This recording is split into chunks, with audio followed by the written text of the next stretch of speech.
All right, so let's talk about how do you get out of the box of limited thinking. This is a really important one in life in general, just because the more you're in this box or this trap of predictable limited thinking, the less you're going to have to experience in life and move forward, and the less of a chance you're going to have to do the things you really want to do because your mindset's just not there. So how do you get out of this? Maybe you went through something tough, maybe you went through something challenging, or maybe you had an experience that limited or kind of narrowed your view on something. I know growing up as a kid, when I applied to colleges and schools, I got rejected from a lot of schools, almost every one that I applied to.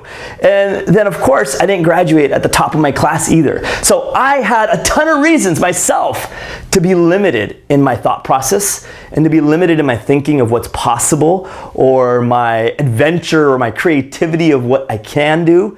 But I chose to look at things in a different way. And I chose to say, hey, I want to jump out of that box of limitation. I want to climb out of that layer of fog that we all can get into when we sometimes get too consumed by what life's taking us through, and we don't really focus on the grander, the bigger ideas that we have in our mind that we know we can go after. So I want to share with you 4 strategies that will help you get out of the box, and it is a box of predictable, limited thinking.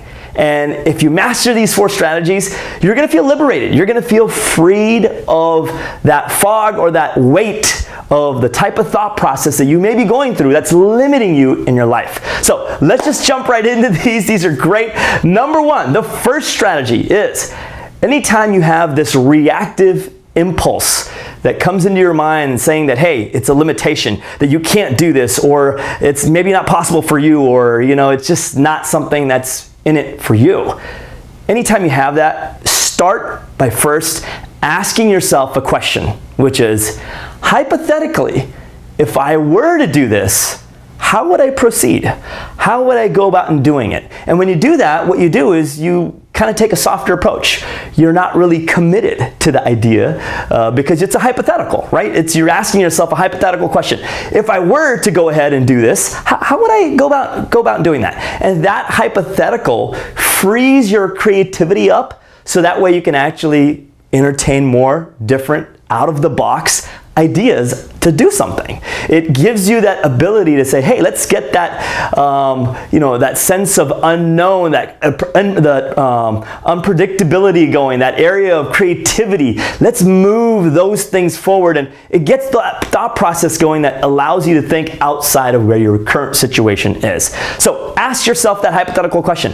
Maybe how would I do this? How would I approach? How would I approach this person? How would I recreate the situation? How would I say this if I wanted to get that? Or how would I actually move forward if I wanted to get there? So that's number 1. Number two, you realize or reaffirm to yourself that anyone that's gotten to where you want to be, or anybody that's gotten to a level of life or situation where you want to get to, first and foremost, it started in their mind. They've had to have this idea, this thought process, this mentality, this kind of perspective in their mind before they've gotten there. And every successful individual I've met in my life, there's no exception to this, in any area that they're succeeding in, they first believed themselves that they could do it. It's not have, do, be, where you think, oh, once I have this, then I'll do that, then I'll become this. It's quite the opposite. It's be, do, have, which is, I'm going to become this person by thinking a certain way, and then because I am this person, I'm going to do and take action, so then I will be able to have and acquire what I'm moving towards. Be, do, have, right? So realize that any person or individual that's gotten to where they want to get to has had this mentality before they've gotten there. So that's number 2. Number 3, reflect. Reflect on a time where you went through a tough thing in your life, or you thought you were not able or capable or good enough or strong enough or committed enough to do something, and you did it.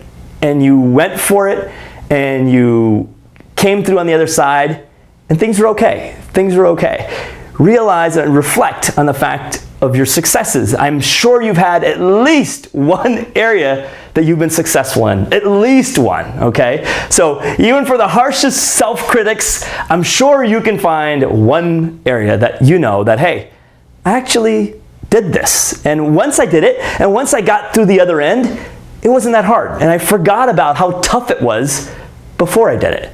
Reflect on that. Take that back into your psychology. Take that back into your physiology. Own that experience again and have that thing relight you back up again and realize that, hey, this is something that's a part of me. It's within me. And number 4, surround yourself with people that support you and not suppress you, okay? Surround yourself with people that support you and not suppress you. What does that mean? People that support you are going to encourage your expanded thinking. People that support you are going to encourage some of your crazy ideas. People that support you are going to reaffirm your ideas that will get you out of this place of small or contracted thinking. They're going to help you. They're going to be critical, but they're also going to support you.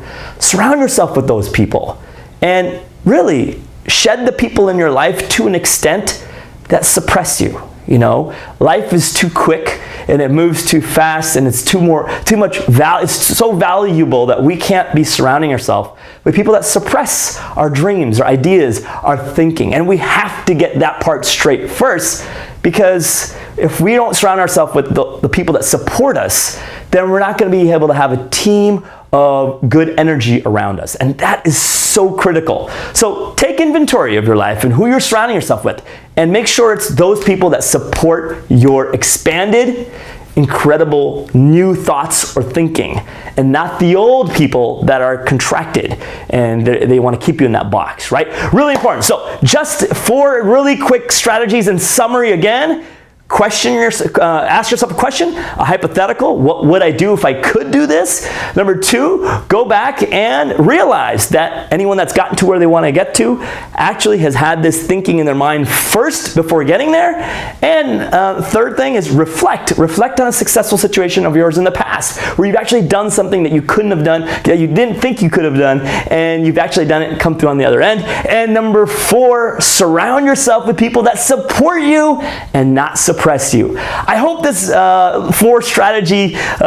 hope these 4 key strategies help you, and thank you for watching. Leave me a comment, share this video, like it, whatever. Really appreciate you watching, and I will see you in the next video. Have an amazing day, live inspired, and I will see you in the next video. Bye-bye.